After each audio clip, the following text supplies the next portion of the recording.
আপনি যদি হাদিস বিশ্বাস না করেন তাহলে তো আপনি কাফের, টাটকা কাফের। আপনি তো সূরা নিসার ৫৯ নম্বর আয়াত পড়েছেন। আচ্ছা দেখি সূরা নিসার ৫৯ নম্বর আয়াত দিয়ে উনি কি বলতে যাচ্ছেন? হাদিস বিশ্বাস না করলে কাফের। আরে ভাই রে, হাদিস বিশ্বাস না করলে কাফের মানে কি? হাদিস বিশ্বাস করলে কাফের। আপনাকে আমি সেটার আয়াতই দেখাচ্ছি আগে, তারপরে আপনার সূরা নিসার ৫৯ নম্বর আয়াতে যাচ্ছি। হাদিস বিশ্বাস করলে আপনি কাফের। আজকে হাতে নাতে প্রমাণ দেখে যান। সারা জীবন তো অনেক কিছুই দেখেছেন, আজকে একটু হাতে নাতে দেখেন যে হাদিস বিশ্বাস করলে কাফের না হাদিস অবিশ্বাস করলে কাফের। আচ্ছা, এই যে ৪৫ নাম্বার সূরা জাসিয়া, এবার জাসিয়ার ৬ নাম্বার আয়াতটা দেখেন আল্লাহ কি বলেছেন। আল্লাহ বলছেন তিলকা আয়াতুল্লাহি নাতলুহা। তিলকা আয়াতুল্লাহি, এগুলো হচ্ছে আল্লাহর আয়াতুল্লাহি, আল্লাহর আয়াত, নাতলুহা তিলাওয়াত করা হচ্ছে, যথাযথভাবে পড়ে শোনানো হচ্ছে, আলাইকা তোমার প্রতি, বিল হাক্কি, এই যে বিল হাক্কি মানে হচ্ছে সঠিকভাবে আর কি, সত্য সহকারে, ইন ট্রুথ। ফাবি আইয়ি হাদিসিন, এই যে ফাবি আইয়ি হাদিস, হাদিস শব্দটা আছে, বাদাল্লাহি অ আয়াতিহি, আল্লাহর এই আয়াতের পরে আর কোন হাদিসে, ফাবি আইয়ি হাদিসে আর কোন হাদিসে, বাদাল্লাহি অ আয়াতিহি ইউমিনুন। এখন দেখেন মুফতি তকি উসমানী অনুবাদ কি করেছে, এসব আল্লাহর আয়াত যা আমি তোমাকে যথাযথভাবে পড়ে শোনাচ্ছি। সুতরাং আল্লাহ ও তার আয়াত সমূহের পর আর কোন জিনিস, এখানে হাদিসের অর্থ তিনি করেছেন জিনিস, আসলে এখানে আরবি আপনি পড়ে দেখেন, এখানে আছে হাদিস। আর কোন হাদিস আছে যার উপরে তোমরা ঈমান আনবে? মাওলানা মহিউদ্দিন খান লিখেছেন এগুলো আল্লাহর আয়াত যা আমি আপনার কাছে আবৃত্তি করি যথাযথরূপে। অতএব আল্লাহ ও তার আয়াতের পর কোন কথা, এখানে হাদিসের অনুবাদ তিনি করেছেন কথায়, কারণ হাদিসের যদি এখানে অনুবাদ না করে হাদিস শব্দটা রেখে দিত তাহলে এই মোল্লাদের জালিয়াতিগুলো ফাঁস হয়ে যেত। সুতরাং এর সঠিক অনুবাদ হচ্ছে আল্লাহ ও তার আয়াতের পর আর কোন হাদিসে তোমরা বিশ্বাস স্থাপন করবে। ইসলামিক ফাউন্ডেশন অনুবাদ করেছে এগুলো আল্লাহর আয়াত যা আমি তোমার নিকট তেলাওয়াত করছি যথাযথভাবে। সুতরাং আল্লাহর এবং তার আয়াতের পরিবর্তে আর কোন হাদিসে বিশ্বাস করবে? এই ভদ্রলোক হাদিসের অর্থ লিখেছেন বাণী, কিন্তু আরবি আমরা দেখেছি ওখানে হাদিস শব্দটা লেখা আছে। মাওলানা জহুরুল হক তিনি লিখেছেন এইসব হচ্ছে আল্লাহর নির্দেশাবলী, যা এখানে আয়াতের অর্থ তিনি লিখেছেন নির্দেশনাবলী। যাই হোক, যা আমরা তোমার কাছে আবৃত্তি করছি যথাযথভাবে। সুতরাং আল্লাহ ও তার নির্দেশাবলীর পরে কোন ধর্ম উপদেশে তারা বিশ্বাস করবে? এনিওয়ে, আপনি যদি আল্লাহ যদি আপনার উপরে একটু হলেও রহমত করে থাকেন, আপনি বুঝতে পেরেছেন যে এখানে হাদিস শব্দটার অর্থ একজন লিখেছে জিনিস, তকি উসমানী, মহিউদ্দিন লিখেছে কথা, ইসলামিক ফাউন্ডেশন লিখেছে বাণী, জহুরুল হক লিখেছে নির্দেশাবলী, কিন্তু আরবিতে আছে হাদিস। তাহলে কি দাঁড়ালো? আল্লাহ নিজে চ্যালেঞ্জ দিচ্ছেন যে আল্লাহর এই আয়াতের পর, আয়াত কোথায়? নিশ্চয়ই কুরআন। আল্লাহ বলছেন এই আয়াতের পর আর কোন হাদিসে তোমরা বিশ্বাস করবে? আল্লাহ চ্যালেঞ্জ ছুড়ে দিয়েছেন, আল্লাহর আয়াতের পর আপনি কোন হাদিসে বিশ্বাস করবেন? সুতরাং আপনি যে বলেছেন যে হাদিস বিশ্বাস করলে না করলে কাফের, এখানে ঠিক আমরা উল্টো ঘটনা দেখতে পাচ্ছি। এখানে ৪৫ নম্বর সূরা জাসিয়ার ৬ নম্বর আয়াতে আল্লাহ বলছেন যে আল্লাহর আয়াতের পর কোন হাদিসে বিশ্বাস করবে? আয়াতের পর যদি আপনি কোনো হাদিসে বিশ্বাস করেন, বরঞ্চ সেখানেই আপনাকে কাফের হিসেবে বলাটাই বেশি যুক্তিযুক্ত হবে। আশা করি বুঝতে পেরেছেন। যদি বুঝতে না পারেন, মনে করবেন যে আপনি হেদায়েতের পথ থেকে হাজার কিলোমিটার দূরে সরে চলে গিয়েছেন। আচ্ছা, এবার আপনার ৫৯ নম্বর আয়াতটা আমরা যাই। আপনি ৫৯ নম্বর আয়াতে কি বলতে চেয়েছিলেন সেটা আমরা একটু দেখি। এখানে বলা আছে যে ৫৯ নম্বর আয়াতে, আচ্ছা বারবার এদিকে যাচ্ছে কেন? ৬৫, ৫৯, আচ্ছা। এখানে বলা হয়েছে যে হে মুমিনগণ, তোমরা আনুগত্য করো আল্লাহর, তার রাসূলের এবং তোমাদের মধ্যে যারা ইখতিয়ারধারী তাদের। অতঃপর তোমাদের মধ্যে যদি কোনো বিষয়ে বিরোধ দেখা দেয়, তবে তোমরা আল্লাহ ও পরকালে সত্যিকারের বিশ্বাসী হয়ে থাকলে সে বিষয়কে আল্লাহ ও রাসূলের উপর ন্যস্ত করো, এটাই উৎকৃষ্টতর এবং এর পরিণামও সর্বাপেক্ষা শুভ। হে ঈমানদারগণ, আল্লাহর নির্দেশ আল্লাহ, হে ঈমানদারগণ, আল্লাহ কোথায় চলে গেল? আচ্ছা আচ্ছা, ৫৯, আজকে ওয়েবসাইট এরকম করতেছে কেন? আচ্ছা, হে ঈমানদারগণ, আল্লাহর নির্দেশ মান্য করো রাসূলের এবং তোমাদের মধ্যে যারা বিচারক তাদের। তারপর যদি তোমরা কোনো বিষয়ে বিবাদে প্রবৃত্ত হয়ে পড়ো, তাহলে তা আল্লাহ ও তার রাসূলের প্রতি প্রত্যার্পণ করো। যদি তোমরা আল্লাহ ও কিয়ামত দিবসের উপর বিশ্বাসী হয়ে থাকো, ইসলামিক ফাউন্ডেশন লিখেছে, হে মুমিনগণ, যদি তোমরা আল্লাহ ও আখিরাতে বিশ্বাস করো তবে তোমরা আনুগত্য করো আল্লাহর, আনুগত্য করো রাসূলের এবং তাদের যারা তোমাদের মধ্যে ক্ষমতার অধিকারী। মাওলানা জহুরুল হক লিখেছেন, ওহে যারা ঈমান এনেছো, আল্লাহকে অনুসরণ করো, রাসূলের অনুগমন করো, আর তোমাদের মধ্যে যাদের হুকুম দেবার ভার আছে তাদের। তারপর যদি কোনো বিষয়ে তোমরা মতভেদ করো তবে তা পেশ করো আল্লাহ ও রাসূলের কাছে। যাই হোক, এই যে উলিল আমর কথাটা আরবিতে আছে, আপনি দেখে নেবেন। আমাদের সময় কম, আমি এই জন্য সংক্ষেপে বলছি। এগুলো নিয়ে অনেক ভিডিও বানানো হয়েছে। এখানে যে আল্লাহ রাসূলের পরে যে উলিল আমরের কথা বলা হয়েছে, সেম উলিল আমরের কথা বলা আছে 83 নম্বর আয়াতে। 83 নম্বর আয়াতে কি বলা আছে? খুব ডিস্টার্ব করতেছে আজকে। আচ্ছা, 83 নম্বর আয়াতে বলা আছে, তাদের কাছে যখন শান্তির বা ভীতির কোনো সংবাদ আসে তারা তা যাচাই না করে প্রচার শুরু করে দেয়। তারা যদি তা রাসূলের বা তাদের মধ্যে যারা কর্তৃত্বের অধিকারী তাদের কাছে নিয়ে যেত, তবে তাদের মধ্যে যারা তার তথ্য অনুসন্ধানী তারা তা যথার্থতা জেনে নিতে পারত। এখানে এই যে কর্তৃত্বের অধিকারী না, এটা এখানে আরবিটা সেম, সেই 59 আয়াতে যে উলিল আমর লেখা, সে উলিল আমর। কিন্তু উলিল আমরের কাজটা আমরা দেখতে পাচ্ছি, শান্তির বা ভীতির কোনো সংবাদ আসে, এই উলিল আমররা শান্তির বা ভীতির সময় কাজ করে। হতে পারে আপনার এলাকার কোনো থানার ওসি, সে হতে পারে উলিল আমর। মানে শান্তি রক্ষার বা ভীতির সময় যারা কাজ করে, মানুষ বিপদে আপদে যাদের কাছে যায়, ধরেন এলাকায় জরুরি অবস্থা শুরু হয়ে গেল, তখন ওই এলাকার যে মেজর বা কর্নেল বা যে আর্মি অফিসার যার দায়িত্বে থাকে ওই এলাকার নিরাপত্তা বিধান করা, তার উপরই সবকিছু। আপনার এলাকায় ডাকাতি হচ্ছে, চুরি হচ্ছে, আপনি কি করবেন? উলিল আমরের কাছে যাবেন এই ভয়ের সময়, ভীতির সময়, যে বলবেন যে ওসি সাহেব আমাদের এখানে তো ডাকাতি হচ্ছে বা চাঁদাবাজি হচ্ছে বা ছিনতাই হচ্ছে, আমরা রাস্তায় বের হতে পারছি না। উলিল আমরের কাজ হচ্ছে তাই। আপনি যদি এই উলিল আমরের অর্থ যেই সেই হুজুরদের বানিয়ে ফেলেন, মোল্লা মৌলবীদের বানান, তাহলেও সমস্যা নেই। কেন সমস্যা নেই? এখানে 59 আয়াতটা যদি আপনি পড়েন, সেখানে দেখবেন যে ওখানে বলা আছে, যদি উলিল আমরদের কথার মধ্যেও কোনো মত পার্থক্য হয়, আপনি ধরেন মোল্লা একটা কথা বললো যে তারাবির নামাজ 8 রাকাত হবে না 20 রাকাত হবে, একটা মত পার্থক্য হয়ে গেল মোল্লাদের মধ্যে, আপনার কথা অনুযায়ী ধরে নিলাম সেটা হুজুরদের মধ্যে। তো এখন কি করতে হবে? আপনি আপনি যে মোল্লা পছন্দ করেন সেই মোল্লা বলছে 8 রাকাত, আপনি 8 রাকাত পড়বেন, আর যে মোল্লাকে পছন্দ করেন না সে 20 রাকাত বলেছে 20 রাকাত পড়বেন, কি করবেন? সমাধান একটাই, আল্লাহ ওই 59 আয়াতেই বলে দিয়েছেন, যদি মতবিরোধ হয় তাহলে আল্লাহ ও তার রাসূলের কাছে যাও।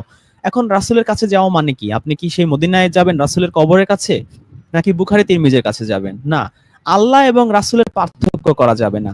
আপনি যদি সূরা নিসার 150-51 আয়াত পড়েন, আপনি দেখবেন যে ওখানে বলা হয়েছে যারা আল্লাহ ও তার রাসূল গণের মধ্যে পার্থক্য করে তারা হচ্ছে হাক্কা কাফের, প্রকৃত খাঁটি কাফের। এখন এই পার্থক্য বলতে কি? আপনি যদি মনে করেন সত্তাগত পার্থক্য করা যাবে না, একই ওই যে এক ধরনের মারেফতি লোক আছে না, তারা মনে করে যে আল্লাহ হচ্ছে ওই যে হিন্দু ধর্মের মতো, কৃষ্ণ যেমন ভগবান মানুষের রূপে পৃথিবীতে এসেছে, কৃষ্ণ নিজেই ভগবান, ওই রকম যদি মারফতিদের মতো চিন্তা করেন, আপনি কিন্তু একেবারে মানে ওয়ান্টের মধ্যে আপনি কাফের হয়ে যাবেন।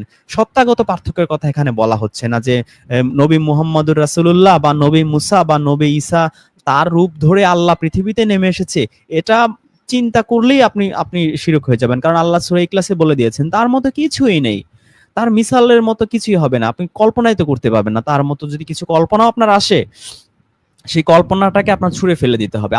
আল্লাহর মিসাল দেওয়ার মতো কিচ্ছু নেই। কি বলা হচ্ছে? কুল হু আল্লাহু আহাদ আল্লাহুস সামাদ লাম ইয়ালিদ ওয়ালাম ইউলাদ ওয়ালাম ইয়াকুল্লাহু কুফুয়ান আহাদ। তার মতো কুফু কোনো কিচ্ছু নাই, এরকম কোনো আপনি মিলাতেই পারবেন না যে তার সমপরিমাণে বা কোনো কিছু আছে।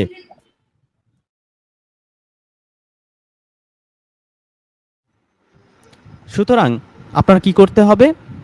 আল্লাহ এর রাসূলের পার্থক্য বলতে এখানে বোঝানো হয়েছে যে আল্লাহর যে বাণীটা, আল্লাহর যে কালামটা, এটা রাসূলরা সেম টু সেম বলে ফেলে। এই যে তাওরাত, ইনজিল, কুরআন, এটা আল্লাহ বলছে না রাসূলের আলাদা, এইভাবে আপনি পার্থক্য করতে পারবেন না।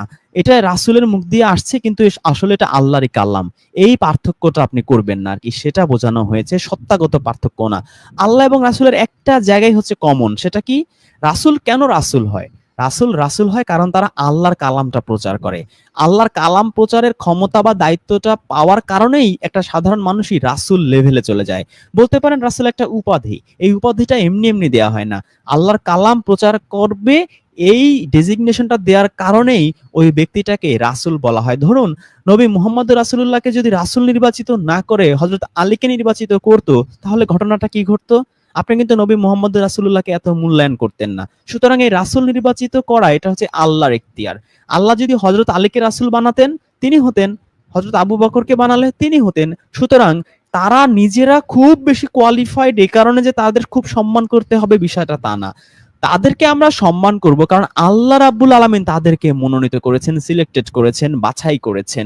এই কারণেই তাদের সম্মানটা।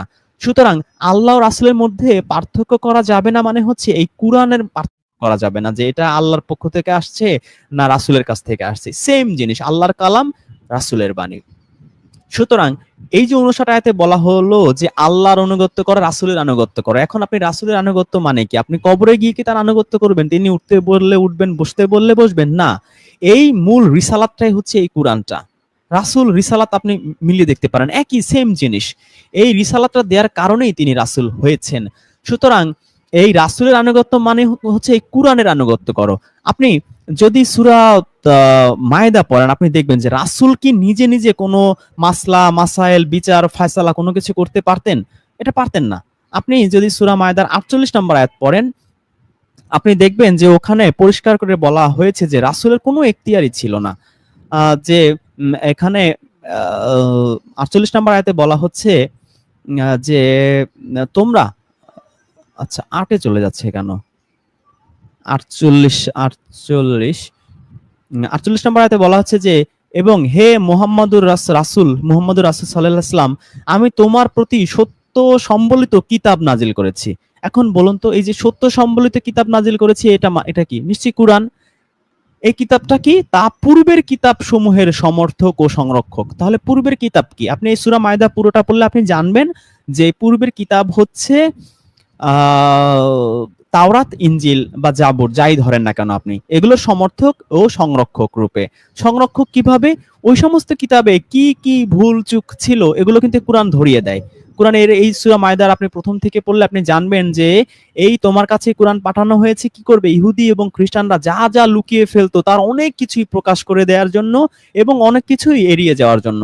মানে কোরআনে কিন্তু তারা যা যা বিকৃত করেছে তার 100% কিন্তু প্রকাশ করা হয়নি। অনেক কিছু কিন্তু ইগনোর করা হয়েছে, এড়িয়ে যাওয়া হয়েছে। এটা আপনি প্রথম দিকে যদি এই সূরা মায়দাটা পড়েন সেখানে পাবেন। এনিওয়ে, তো এই সংরক্ষক রূপে মানে ওই যে কিতাবে যা যা বিকৃত করছে সেটা এই কুরআন থেকে জাস্টিফাই করা সম্ভব। কুরআনে বলে দিবে যে ওই কি কি জিনিস তারা বিকৃত করেছে। সুতরাং তাদের মধ্যে সেই বিধান অনুসারেই বিচার করো যা আল্লাহ নাজিল করেছেন। তাহলে এই যে বিচার করতে হবে কি? সেই বিধান অনুযায়ী যা আল্লাহ নাজিল করেছেন। আল্লাহ নাজিল করেছেন কি? সেই কিতাব যা পূর্বের কিতাবের সমর্থক আর সংরক্ষক, মানে কুরআন অনুযায়ী বিচার করতে আল্লাহ বলছেন।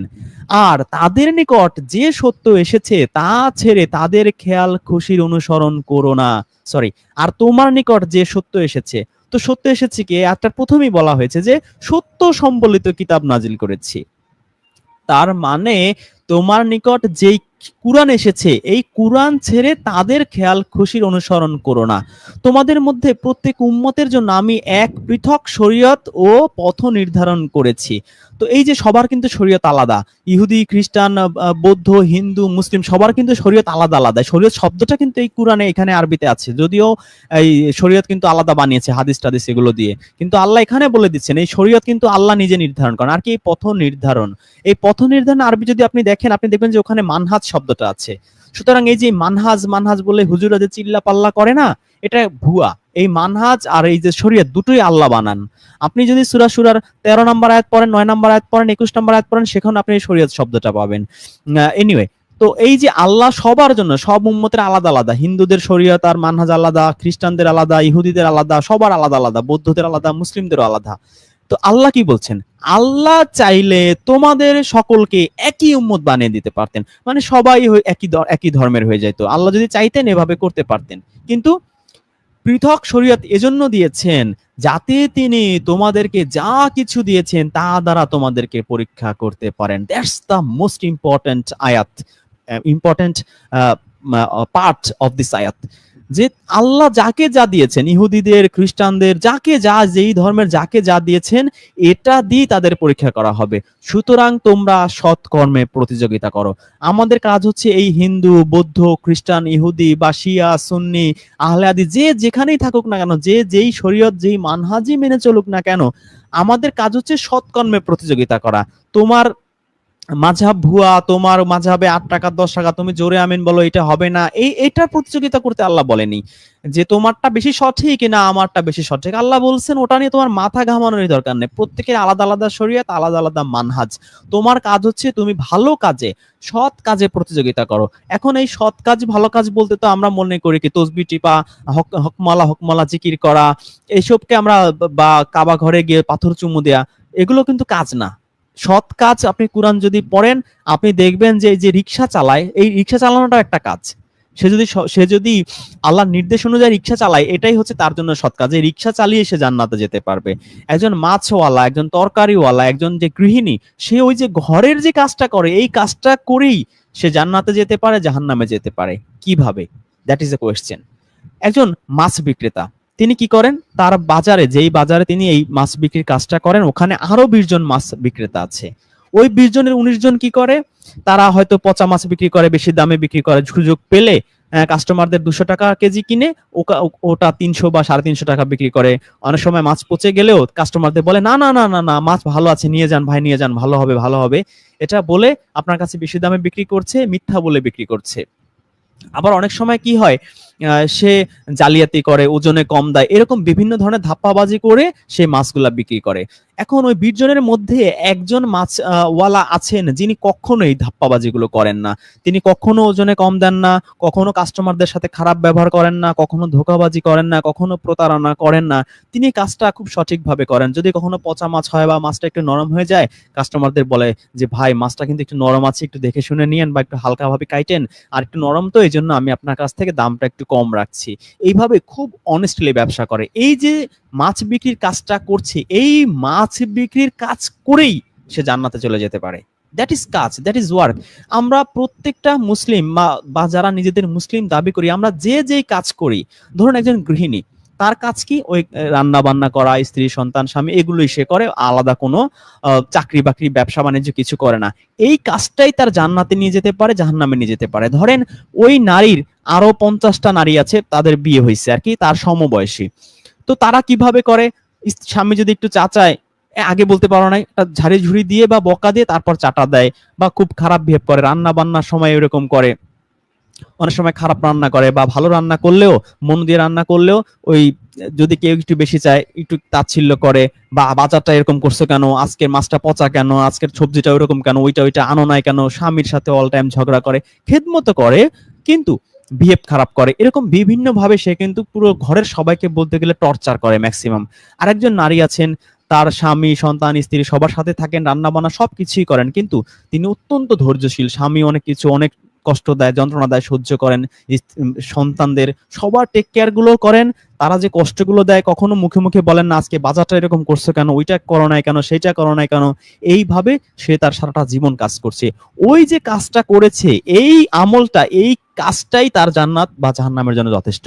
তার আলাদাভাবে আপনার ওই কি করতে হবে না, যাকে বলে আমরা যেগুলোকে আমল মনে করি আর কি, আলাদাভাবে তসবি টিপে টিপে হকমালা করা দরকার নেই। ওই সেম কাজটাই তার জান্নাত বা জাহান্নাম নির্ধারণ করে দিতে পারে।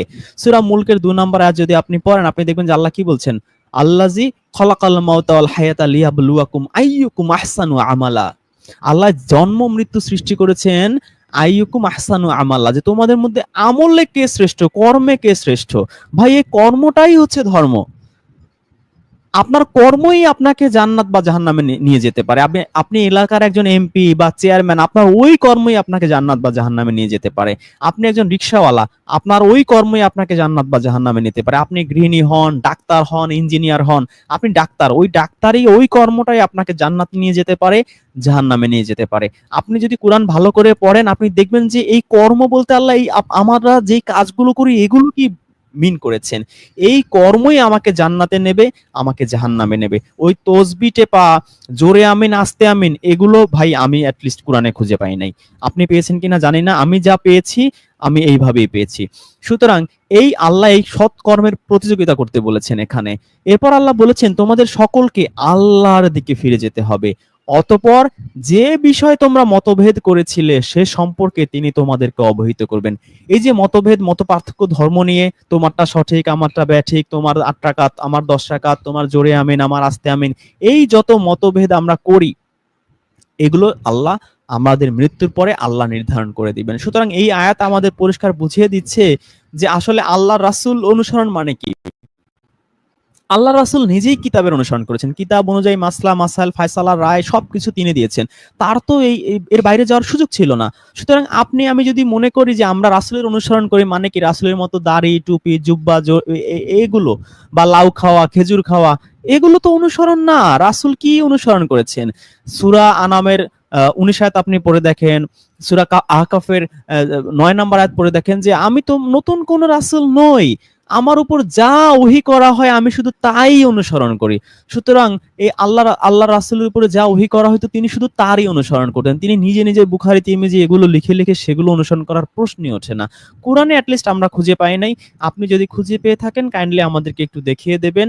আর আপনার 59 আয়াত তো বললামই, এই উলিল আমর মত পার্থক্য হলে আপনি আল্লাহ রাসূলের কাছে ফিরে যাবেন। মানে কি আল্লাহর কাছে কি অ্যাপোলো 11 দিয়ে আপনি চলে যাবেন যে আল্লাহ আমি তোমার কাছে, তুমি বলছো 59 আয়াতে সূরা নিসায় আমি তোমার কাছে চলে আসছি? না, আপনি এই কোরআনের কাছে ফিরে যাবেন। কোরআনই হচ্ছে আপনার ফুরকান, কোরআনই হচ্ছে আপনার সত্য মিথ্যার পার্থক্যকারী, কোরআনই হচ্ছে আপনার কষ্টি পাথর। এটা যা বলবে সেটা আপনি মেনে চলবেন। কোন হুজুর পীর গাউস কুতুব কে কি বলেছে সেটা প্রশ্নই ওঠে না, সেটা মানার যুক্তিই নাই কোনো।